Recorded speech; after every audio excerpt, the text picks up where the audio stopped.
Abramos, hermanos, la palabra del Señor en el libro de Apocalipsis, capítulo número 20.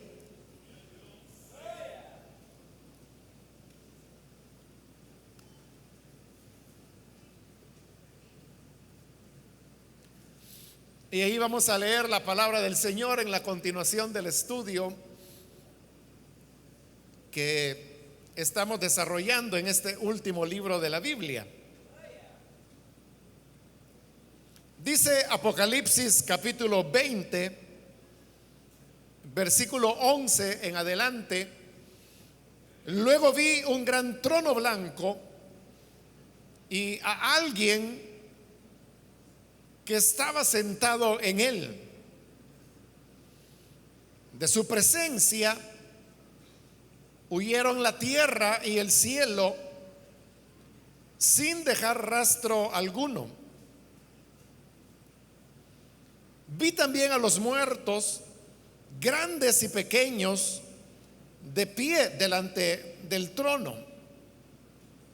Se abrieron unos libros y luego otro, que es el libro de la vida. Los muertos fueron juzgados según lo que habían hecho, conforme a lo que estaba escrito en los libros. El mar devolvió sus muertos, la muerte y el infierno devolvieron los suyos, y cada uno fue juzgado según lo que había hecho. La muerte y el infierno fueron arrojados al lago de fuego. Este lago de fuego es la muerte segunda. Aquel cuyo nombre no estaba escrito en el libro de la vida era arrojado al lago de fuego. Amén. Hasta ahí dejamos la lectura. Hermanos, pueden tomar sus asientos, por favor.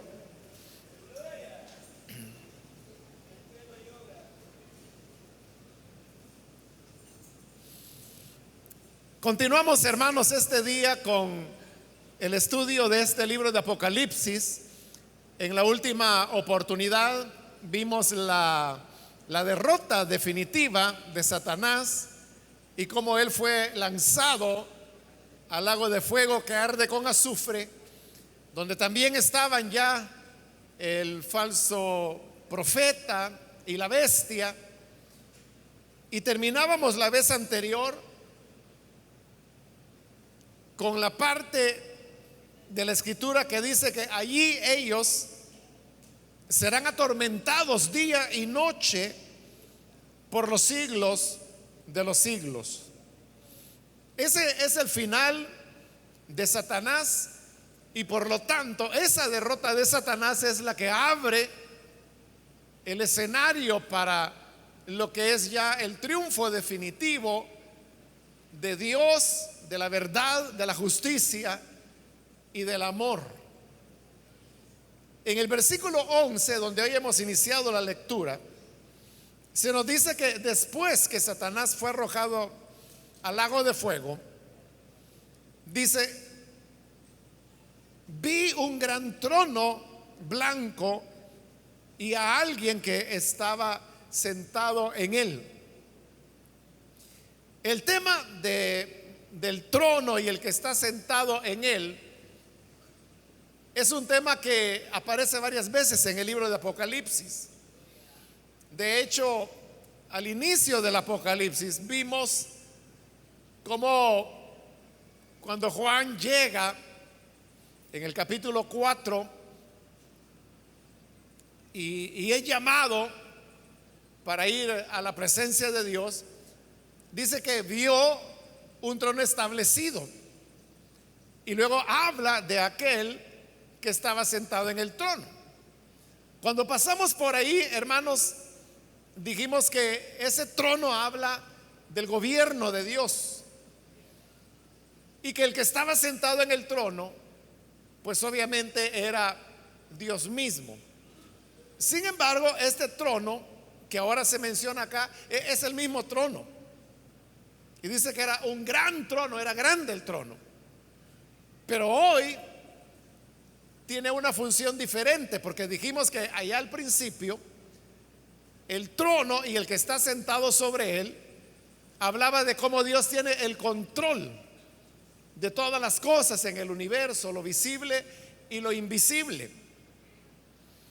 Pero este trono que está ahora acá es un trono para juzgar. Como le digo, es el mismo trono, pero hoy está expresándose la otra función que el trono podía tener.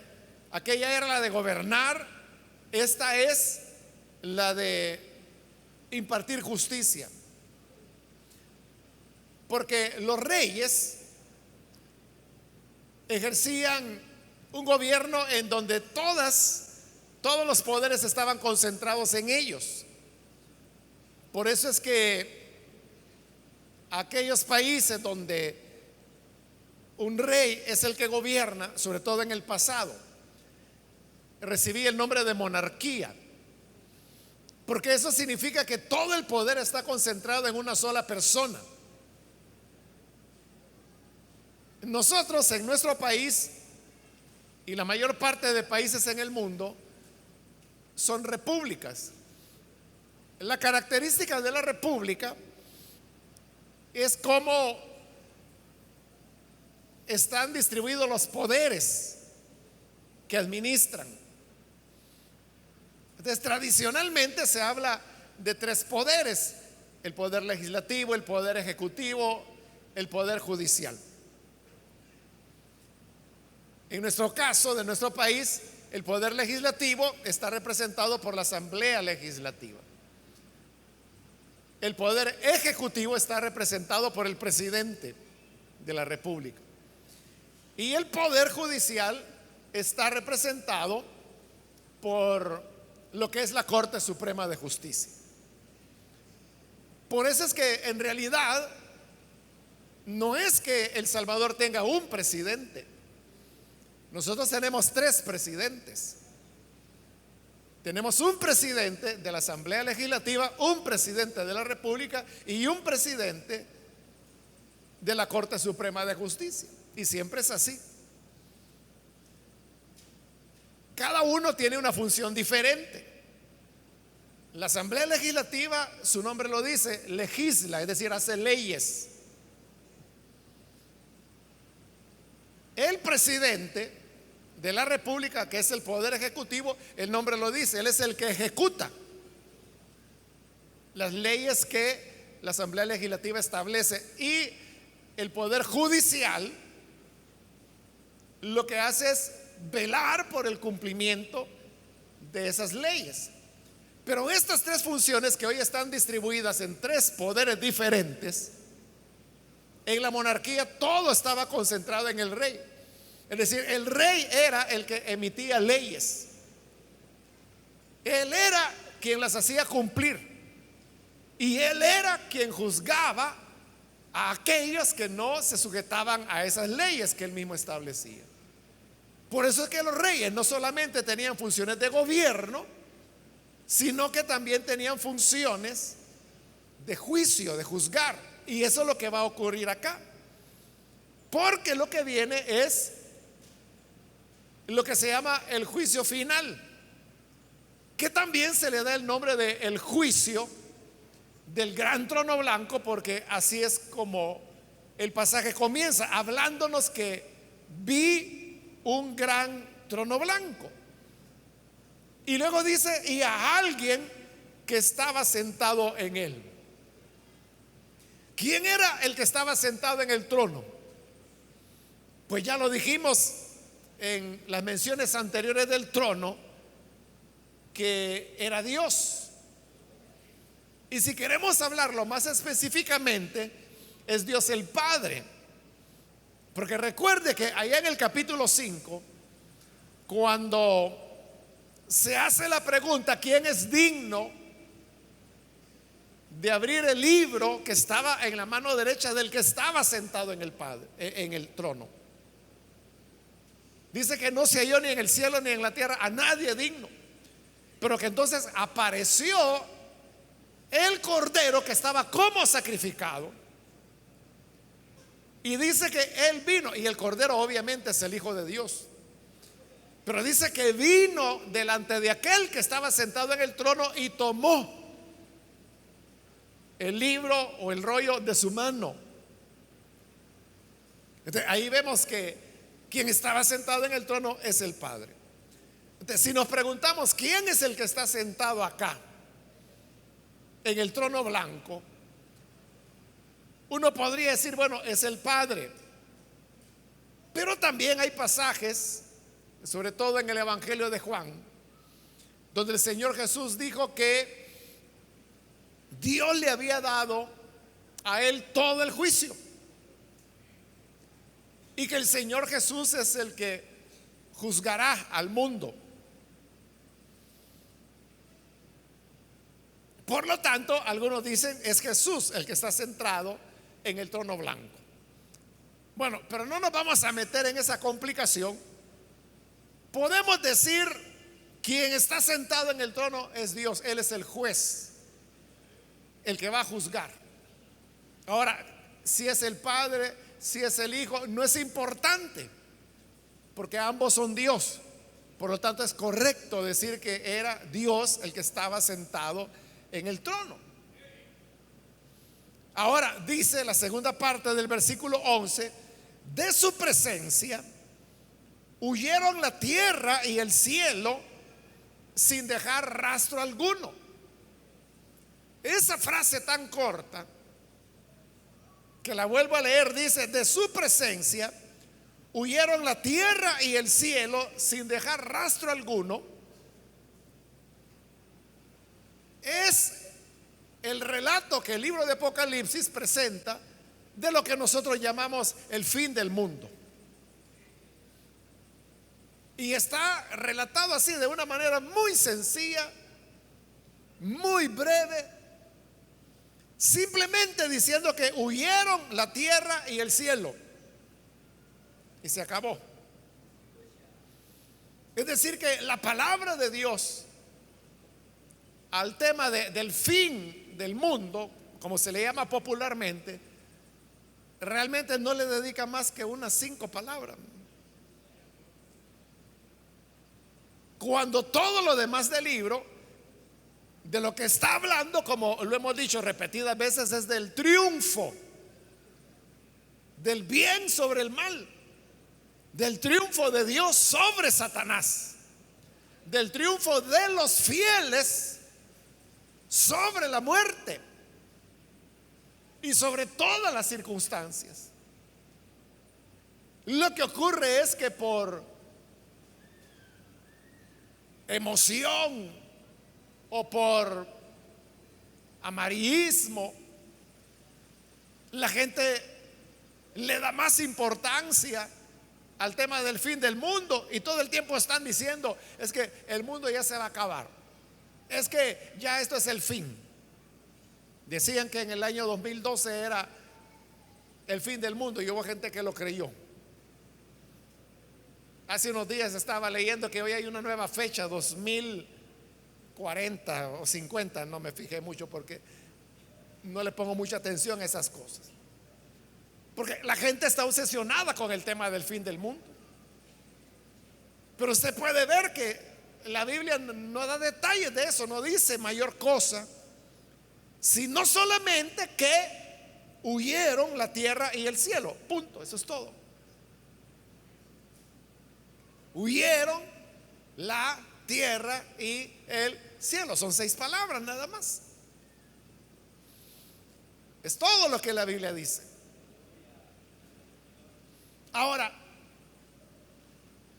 la pregunta acá es: ¿significa esto que el universo tal como lo conocemos hoy en día ha de ser destruido totalmente y por lo tanto Dios hará una nueva creación, un nuevo cielo, una nueva tierra? ¿O es que aquí se está hablando solo de una manera figurada Y luego cuando en el siguiente capítulo se hablará de un nuevo cielo y una nueva tierra, se trata de una reparación del cielo y de la tierra que tenemos hoy. O sea, ¿cuál de las dos interpretaciones es la correcta? Aquella enseñanza que dice que los cielos y la tierra serán destruidos para dar paso a una nueva creación, esa es una interpretación. Pero está la otra interpretación que dice que no. Perdón, que los cielos y la tierra no serán destruidos, sino que serán regenerados o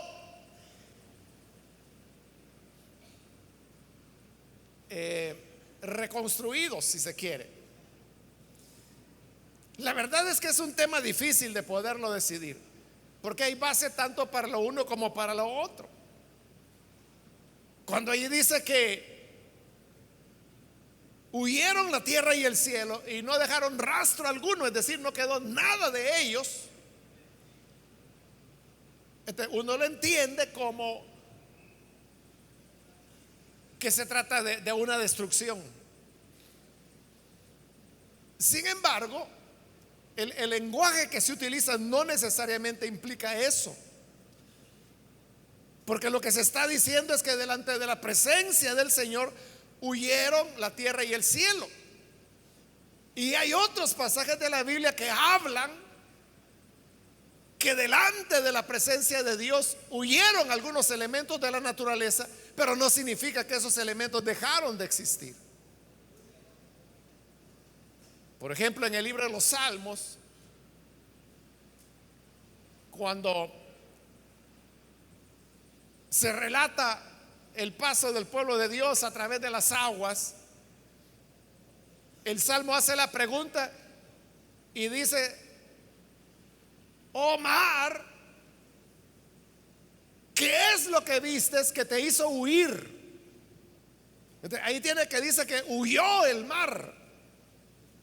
Pero ¿qué significa que el mar dejó de existir cuando el pueblo de Israel pasó a través de las aguas? No dejó de existir. Lo único que hizo fue apartarse.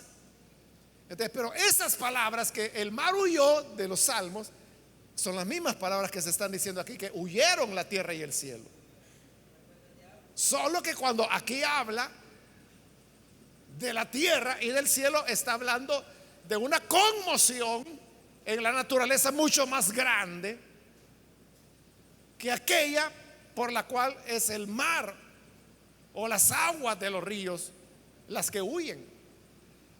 Bueno, ese es un argumento. El otro argumento de los que piensan que no se trata de una destrucción es que si fuera una contradicción, entonces se pierde el sentido de lo que sigue a continuación. Porque usted puede ver que en el versículo 13 se habla del mar, que el mar devolvió sus muertos. Entonces, si se entiende que huyó la tierra y el cielo, entonces se entiende que el mar, si eso significa destrucción, entonces el mar ya no existe. Entonces ya no habría razón para que se mencionara posteriormente. Pero si se está mencionando, es porque ese huir no se trata de destrucción total. Otro ejemplo de otra contradicción sería que dice que los muertos, los otros muertos resucitaron. Pero si ha sido destruido el cielo y la tierra, ¿a dónde van a estar esos muertos? ¿A dónde estarán sus cuerpos para que puedan resucitar si toda la tierra y el universo fue destruido? Entonces usted puede ver que hay argumentos tanto para interpretarlo como una destrucción total, como para entenderlo como una regeneración del planeta. Bien, pero lo dejo ahí. Usted decida qué es lo que considera que tiene más consistencia. Ahora, en el versículo 12 se nos dice: vi también a los muertos, grandes y pequeños, delante del trono. Es decir, hoy vienen lo que es ya propiamente el juicio. Y en primer lugar, lo que se nos dice es que dice: vi también a los muertos. Entonces la pregunta es: ¿a quién se refiere ahí la Biblia cuando está hablando de los muertos? ¿Quiénes son esos muertos? Como hemos visto en este mismo libro de Apocalipsis, ya vimos que ha resucitado los mártires de todos los tiempos. Hemos visto que han resucitado aquellos que salieron de la gran tribulación.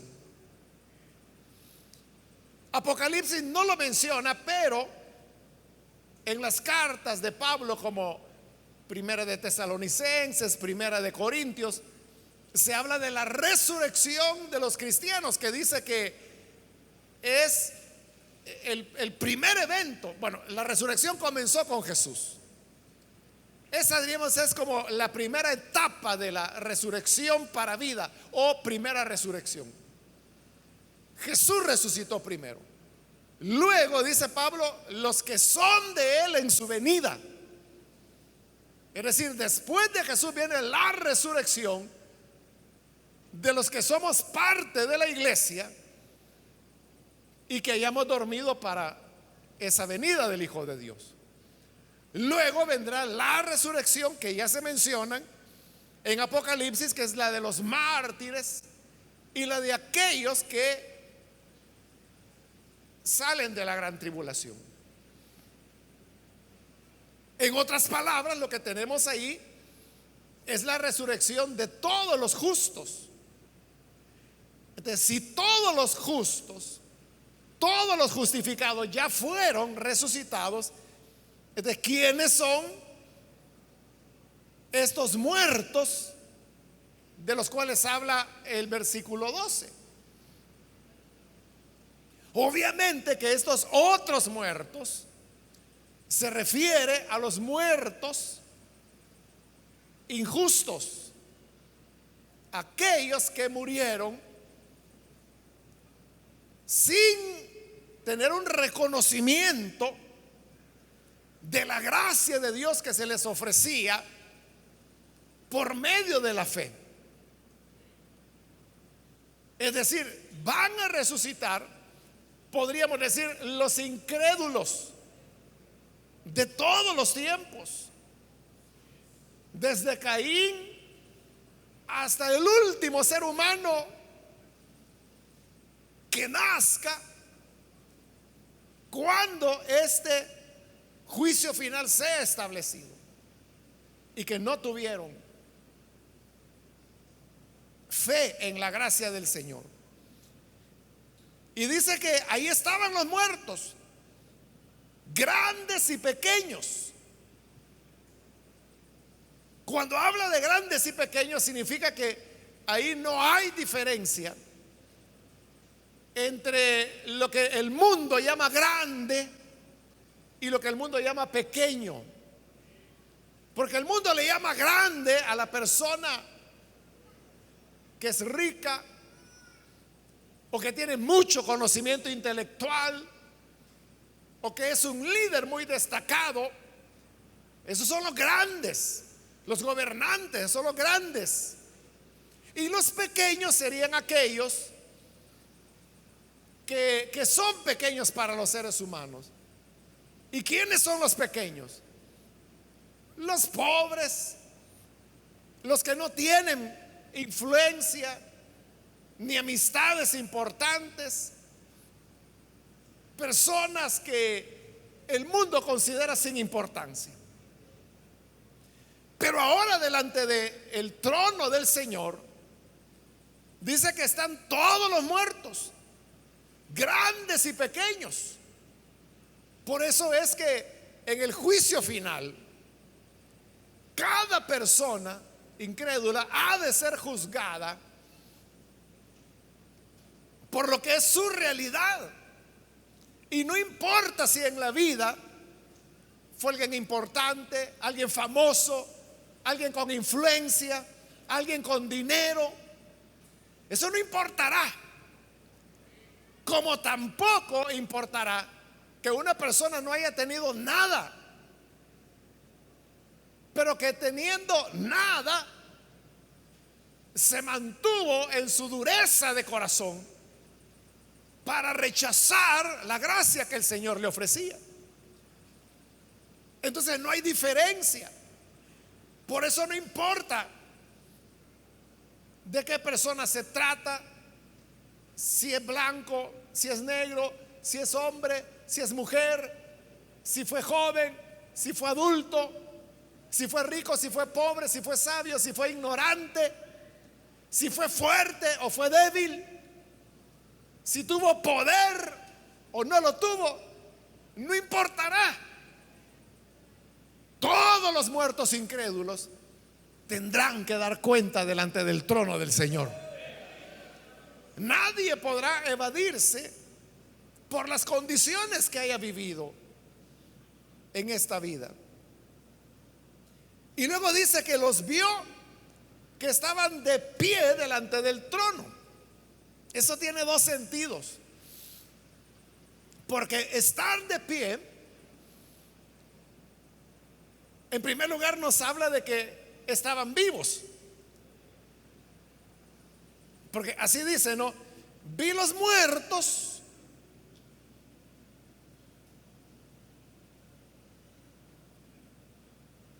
grandes y pequeños de pie.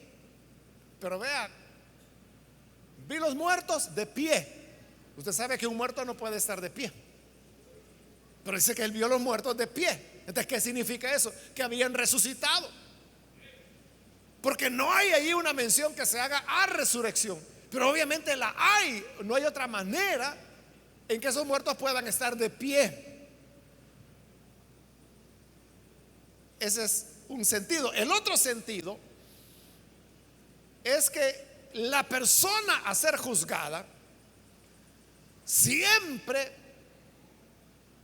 estaba de pie delante del juez. El juez era el que estaba sentado y era el acusado el que estaba en pie. Bueno, eso es hasta hoy en día. Así es hasta hoy en día, hermano. Porque cuando un juez va a dictar sentencia, porque ya terminó la audiencia, ya presentaron las pruebas que inculpan a la persona o que descargan la culpa, pero cuando ya el juez va a dictaminar sentencia, que va a decir si es inocente o no, siempre al acusado o la persona que está siendo juzgada se le pide que se ponga de pie, aún hoy en día. Tiene que estar de pie y entonces el juez ya lee su resolución donde dice si la persona es culpable o no. Ahí dicta sentencia. Estos estaban en pie también porque eran los que iban a ser juzgados. Ahora, como estamos hablando de los muertos incrédulos de todos los tiempos, y yo le dije que desde Caín hasta el último de los seres humanos que nazca y viva en incredulidad. Estamos hablando, hermanos, que ahí serán miles de millones los que serán juzgados. Y si uno se imagina esa cantidad de personas, sería como perder la vista en el horizonte de ver millones y millones y millones y millones, y cada uno tendrá que pasar para ser juzgado por el Señor. Continúa el versículo 12 y dice: se abrieron unos libros. En este momento todavía no se nos dice qué son esos libros, pero más adelante se nos dirá que los muertos serán juzgados por las cosas que estaban escritas en los libros. Entonces, estos libros son aquellos donde está la evidencia, voy a decir, de todo lo que las personas han hecho, dicho y pensado y lo que dejaron de hacer en toda su vida. Por eso se le llaman los libros de las obras. Y esto hace sentido con otros pasajes de la Escritura, como cuando el Señor, por ejemplo, dijo que de toda palabra ociosa que saliera de nuestra boca, hemos de dar cuenta. Usted sabe que hay gente que es muy descuidada en su hablar y habla vulgaridades y habla mentiras y habla palabras oeces. Pero el Señor dijo que de cada palabra hemos de dar cuentas. Ahora, esa persona que habla esas palabras, ni ella recuerda todas las malcrianzas y vulgaridades que ha dicho a lo largo de su vida. Ni siquiera lo que dijo en enero de este año, no lo recuerda. Pero como el Señor dijo que de cada palabra, Él no dijo de las que recuerden, Él dijo de cada palabra tendrán que dar cuenta. Es porque en estos libros de las obras todo está escrito, todo está detallado. Aún aquellas cosas que la persona ya no recuerda y que lo olvidó porque quizá lo hizo hace 12, 20, 30 años atrás, no lo recuerda. Pero el Señor no lo olvida. Ahora, probablemente los libros no sean literales, pero lo que se nos quiere enseñar es que a Dios no se le escapa ningún detalle y que Él los recuerda a todos. Y eso es lo que habla de la seriedad de la vida, porque eso significa que las personas serán juzgadas por todo lo que hayan hecho en la vida. La gente, como le digo, hace fiesta, habla vulgarmente, no pone freno a su lengua. Otros roban, otros mienten, otros engañan, otros hacen diferentes tipos de maldad. Muchas de ellas en lo oculto, escondidos, porque saben que es malo lo que está haciendo. Así lo dice la Escritura, que aquel que sabe que sus obras son malas, ese no viene a la luz, porque sabe que si viene a la luz, todos se darán cuenta que sus obras son malas. Entonces, evita la luz. Pablo también dice: los que se emborrachan de noche se emborrachan, los que hacen maldad de noche hacen maldad. Precisamente porque lo que quiere es que la oscuridad de la noche le oculte, que no lo vayan a reconocer. Pero el Señor tiene cuenta de todo eso. Y nadie se va a escapar. Nadie, hermano.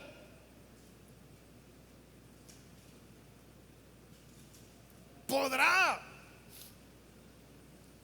decir en algún momento: es que yo no hice eso. A veces, hermanos, hay cosas que se nos olvidan.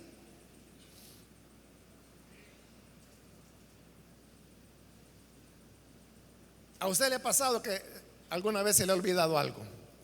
Y usted asegura que no hizo eso, que no ocurrió eso. Pero cuando uno ve, hermanos, las pruebas, las evidencias, se da cuenta que sí verdaderamente ocurrió. Usted dice: no, yo nunca dije eso, o no, yo nunca fui a ese lugar, porque olvidamos. Pero Dios no olvida. Hace un tiempo me pasó eso. Un hermano me dijo en una ocasión: hermano, me dice, estuve escuchando, me dijo, el mensaje que usted predicó, en el estadio de San Miguel, me dijo. Y yo le dije, no, hermano, usted está equivocado, le dije. Yo ni conozco el estadio de San Miguel, le dije. ¿Cómo no? Me dijo, ¿usted estuvo ahí?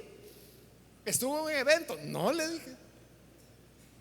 Yo he estado en eventos en el estadio de Santa Ana, en los estadios de San Salvador, en el gimnasio, pero en San Miguel no, ni conozco, le digo. Pero, ¿cómo no, hermano? Me decía. ¿Usted estuvo? No, le decía yo. Y hasta me dijo, el cantante fue fulano, me dijo. En ese evento el cantante, no me recuerdo si Roberto Orellana, algo así había sido. Y usted predicó, me dijo. Y yo tengo la predicación, la estuve oyendo. Bueno, que oyó la predicación de seguro, pero no fue en el estadio. Es que yo nunca he estado en el estadio de San Miguel. Bueno, ya no me dijo nada el hermano, pero a los días me empezó a mandar fotos del evento donde estoy predicando en el estadio de San Miguel. Y de verdad, hermano, mire, yo con toda seguridad estaba seguro que nunca había estado en ese estadio, que nunca había ido a un evento. Y decía, pero ¿por qué? O sea, si cuando fueron los grandes eventos de la misión, a mí nunca me tocó ir a San Miguel. Y la radio, dije yo, nunca. La radio Restauración de San Miguel no hace eventos en el estadio. Entonces, no, decía yo.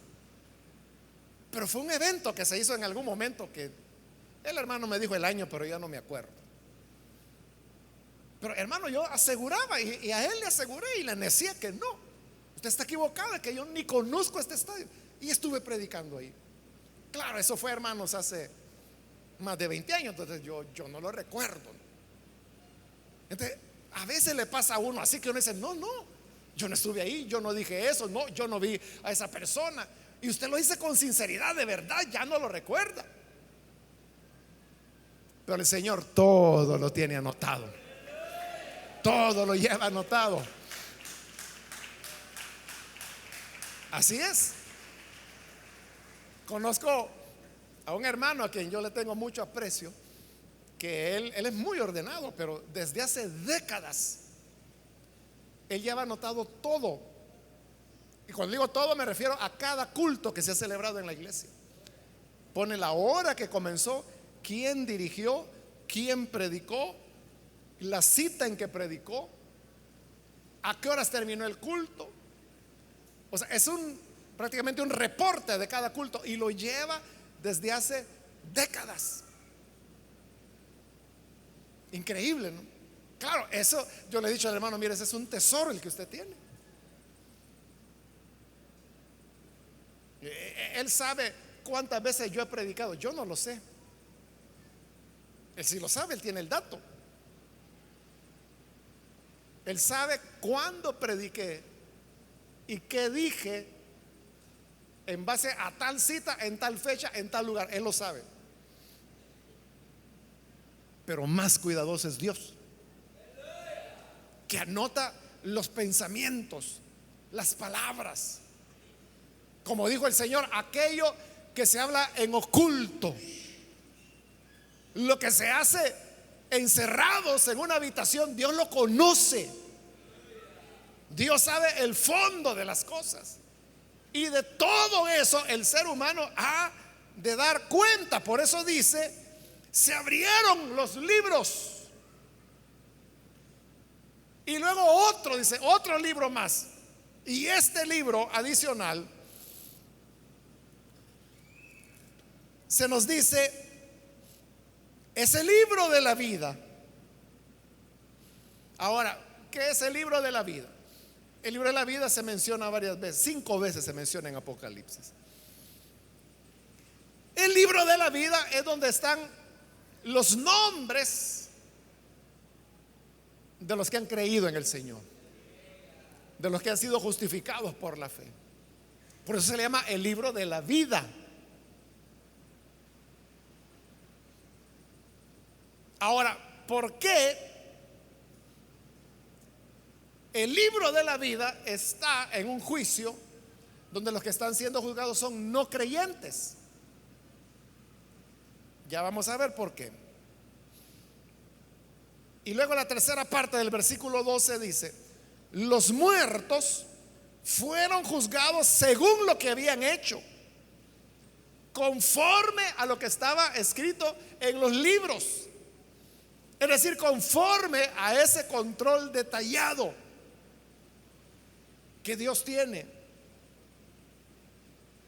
de cada persona, serán juzgados por eso. Es decir, hermanos, ahí es donde tenemos la justicia de Dios.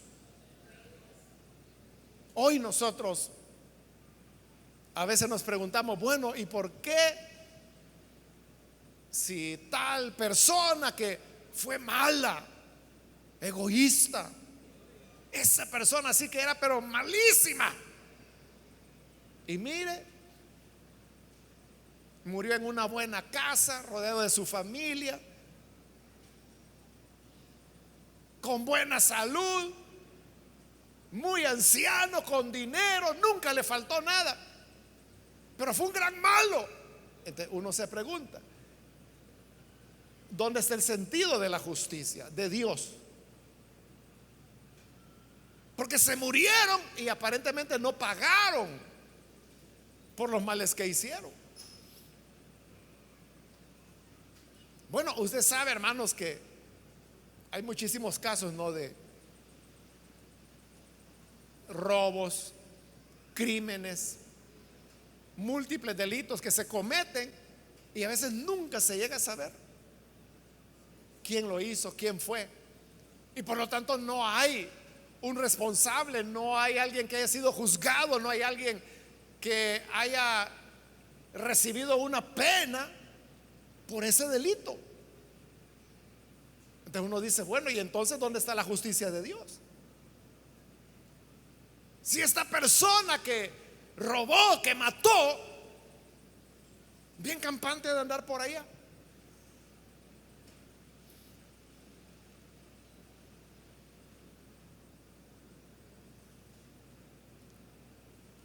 Pero la justicia de Dios está aquí. Y es que como todo está escrito detalladamente, pudieran haber escapado de la justicia humana. Pudiera ser que nunca fueron juzgados, pudiera ser que nunca fueron a prisión. Y llega el momento en que se mueren, y como le digo, se mueren en paz, saludables, bien comidos, bien vestidos. Pero eso no significa que se le escaparon, porque los muertos estarán en pie y fueron juzgados por las cosas que estaban escritas en los libros. Dios juzgará a cada uno. Ha habido, hermanos, hombres perversos en la historia. Hitler inició una guerra donde aproximadamente 60 millones de seres humanos murieron. Y cuando ya iba a llegar el momento que lo iban a atrapar, se suicidó y se mató. Uno diría, bueno, se escapó este. Bueno, se escapó de la justicia humana, pero un día tendrá que estar en pie delante del gran trono blanco del Señor para dar cuenta de cada uno de sus hechos.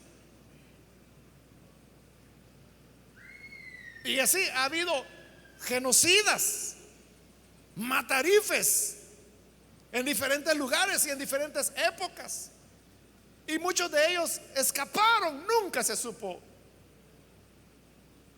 qué fin tuvieron. Criminales que huyeron, los años pasan, no los logran ubicar, no los atrapan, pero han pasado tantos años ya que se les supone muertos. Entonces uno diría, bueno, nunca pagaron ante la justicia humana, no, pero todavía está pendiente del otro lado, al otro lado de la puerta. Como dice una alabanza, ¿no? Cuando pases por la puerta grande, ahí no importará quién eras o qué tenías, sino que ahí lo que vale es lo que eres, lo que fuiste en esencia, y serás juzgado por cada una de las cosas que están escritas y que hiciste a lo largo de tu vida. Todo está registrado y todo se pagará. Dice el versículo 13: el mar devolvió sus muertos. Y luego dice: la muerte y el infierno devolvieron los suyos. Entonces, ¿por qué separa a los muertos que murieron en el mar de los muertos que estaban en el Hades? Porque los antiguos en esta época tenían la idea que la entrada al Hades estaba en la tierra. Entonces ellos se hacían la pregunta: ¿qué ocurre con aquellos que mueren en el mar? Si la entrada al Hades está en la tierra, el que muere en el mar, ¿cómo entra al Hades? Entonces ellos decían: no entra al Hades, se quedan en el mar. Entonces, por eso es que está diciendo que el mar entregó a sus muertos. Y luego dice: la muerte. Bueno, esa es una redundancia, ¿no? Porque lo que está ocurriendo es que los muertos están resucitando. Aquí ya los justos ya resucitaron antes. Aquí están resucitando los injustos. Pero entonces todos se les están escapando a la muerte. Y por eso dice que la muerte entregó a sus muertos. Lo que está diciendo, o lo que quiere decir, es que se le están escapando a la muerte los muertos. Y luego dice la NBI, que es la que estoy utilizando: y el infierno devolvió a sus muertos. Esa es una mala traducción, que, bueno, aquí aparece dos veces. Ahí acabamos de leer que dice que el infierno devolvió los suyos, y en el 14 dice: la muerte y el infierno fueron arrojados al lago de fuego. Otra vez se vuelve a traducir infierno, lo cual es un error, porque las palabras griegas que ahí se están utilizando es la palabra Hades, que no tiene traducción al español. Por eso se usa la expresión griega Hades. Y cuando el Nuevo Testamento habla del infierno, es la palabra Gehenna, que no aparece aquí. Ese es un error de traducción y que lleva a malas interpretaciones doctrinales. Porque ¿cómo va a ser que el infierno es arrojado al infierno? Eso es lo que dice ahí, ¿no? En el versículo 14: la muerte y el infierno fueron arrojados al lago de fuego. El lago de fuego es el infierno. Entonces, ¿cómo es que el infierno es lanzado al infierno, no?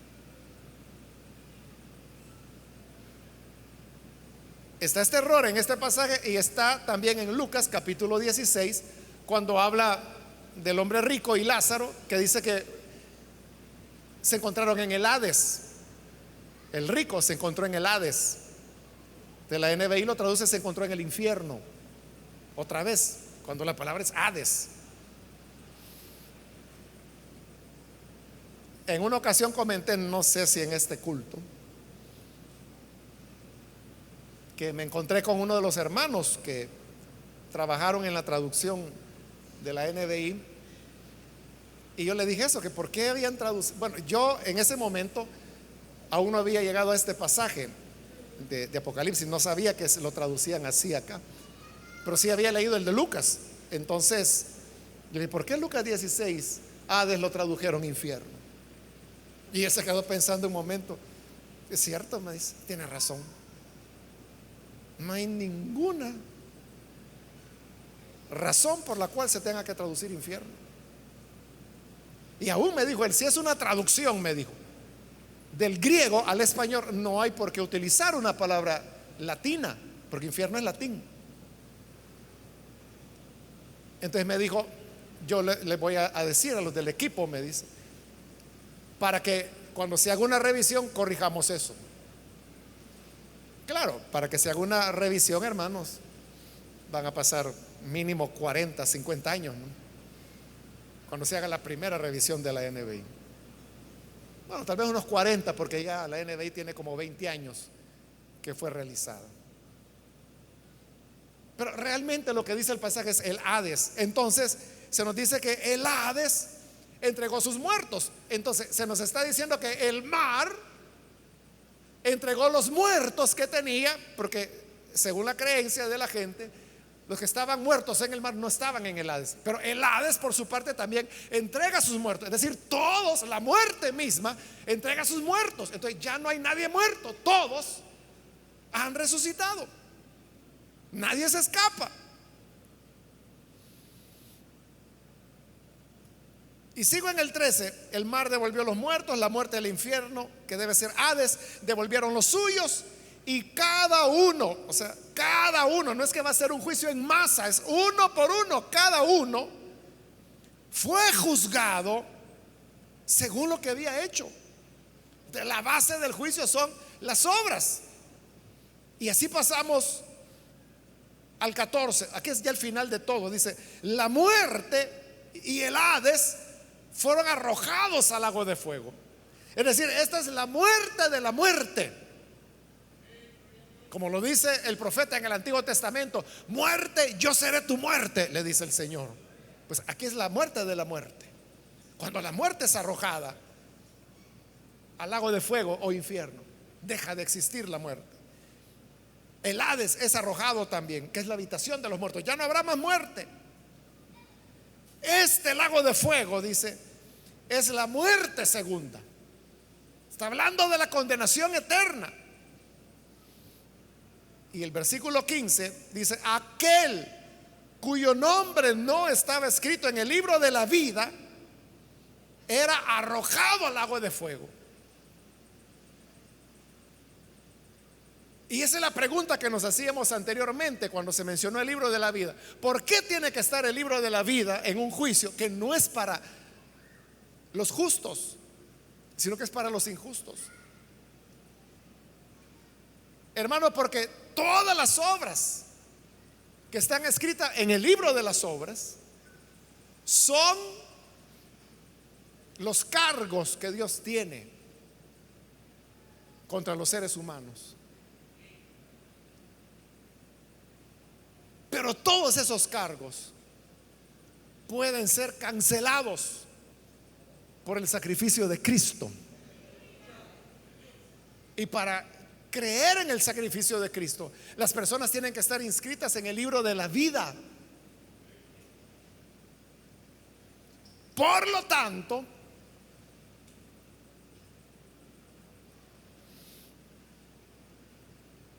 el libro está acá como la prueba final. Es decir, que a todas las maldades que los hombres hicieron en su vida y que están en los libros de las obras, se les va a sumar el último cargo. Y el último cargo es: ¿cómo te llamas? Juan González. Y van a comenzar a buscarlo en el libro de la vida. No aparece. Entonces sobre todo lo que hiciste, sobre todas tus obras malas, se te añade que no creíste en el Salvador. Y como dice las cartas de Juan, esta es la condenación: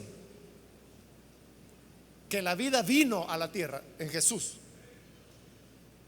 pero los hombres lo rechazaron. Es el pecado final que los deja sin excusa, y por eso dice que fueron arrojados al lago de fuego.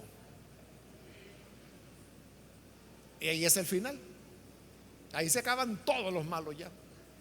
Bueno, ahí se acaba todo el mal. Ya no hay más mal que acabar.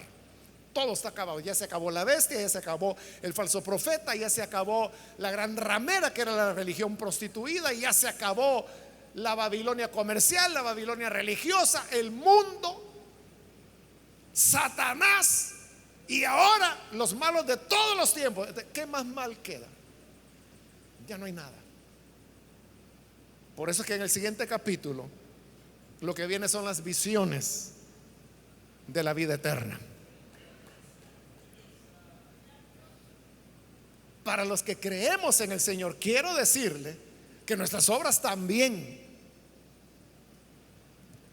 Dios las fue anotando en el libro de las obras. Y ahí Él anotó todo, desde el momento en que nacimos. Todas nuestras muestras de egoísmo, nuestras mentiras, nuestras miradas malas, nuestras malas palabras, si robamos, si mentimos, si adulteramos, si fornicamos, si fuimos idólatras, si participamos de hechicerías. Todas las maldades, todo fue escrito en el libro de las obras. Todo fue registrado, todo lo que hicimos. Pero hoy, si vamos a la página donde Dios escribió sus obras, para usted que es creyente, en la página donde estaba escritas sus obras, hoy no se puede leer porque esa página está cubierta de rojo, el rojo de la sangre del Hijo de Dios. Fueron cubiertas ya. Y no solo cubiertas, fueron borradas por la sangre del Hijo de Dios. Entonces, no es que usted no haya hecho maldades, las hizo, pero el sacrificio de Cristo nos dejó más blancos que la nieve. Como dice el profeta Isaías, con una blancura que ningún lavador de la tierra puede dejar así de blancas nuestras vestiduras, como lo hace la sangre del Señor. Y por eso es que nuestros nombres están escritos en el libro de la vida. Y usted ve, nadie va al infierno si su nombre está escrito en el libro de la vida. Si su nombre está escrito en el libro de la vida, jamás usted irá a condenación. Nunca. Porque nunca nadie es borrado del libro de la vida. Lo vimos en el capítulo 3, donde el Señor dijo: y no borraré su nombre del libro de la vida. Lo que Él dice lo hace, y Él dice: no lo borraré, no lo va a borrar. Por lo tanto, Cristo es el camino, la vida, la salvación, y es la manera cómo podemos estar listos para el día en que Jesús venga por su pueblo. Nosotros no vamos a estar en este juicio. Ya le dije, este juicio es para los incrédulos. Nosotros no vamos a pasar por ahí. Por eso es que el Señor Jesús dijo que para los que creían no vendrán a juicio, dijo Él. No vendrán a juicio. Ya pasaron de muerte a vida. Entonces, si usted todavía no ha creído en el Señor, hoy es el momento para que lo pueda hacer. Vamos a cerrar nuestros ojos. Padre, gracias te damos por las personas que están aquí, como aquellos que a través de televisión, radio, internet están abriendo sus corazones para recibirte como Salvador. Te pido, Padre, que perdones a cada uno, que esa sangre que borra nuestros pecados pueda, Señor, cambiarnos, lavarnos, borrar todos esos hechos de maldad por la sangre preciosa de tu Hijo. Y ayúdanos para que todos llevemos una vida que te sea agradable y con la cual demos honras a tu nombre. Por Jesucristo nuestro Salvador lo pedimos. Amén.